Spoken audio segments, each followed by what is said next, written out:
Šiaip viena įlaja tokia sugeria 45 kvadratus stogo.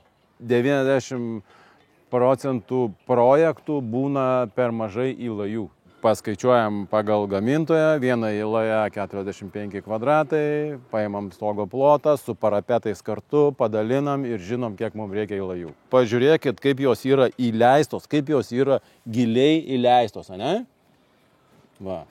Nes jeigu jinai bus vienoj plokštumoj, tai labai greitai susidaro patvanka. Pradeda darytis balos. Pagal STR įlaja turi atitraukta būti nuo parapeto 50 cm. Daug ateina projektų, kur įlajos yra parapetinės. Parapetinė įlaja yra avarinė įlaja, kaip atsarginė įlaja, jeigu užsikištų pagrindinės įlajos. Ir šitos į parapetą sugeriamumas yra keliais kartais mažesnis negu normalios įlajos, tokios kaip turėtų būti.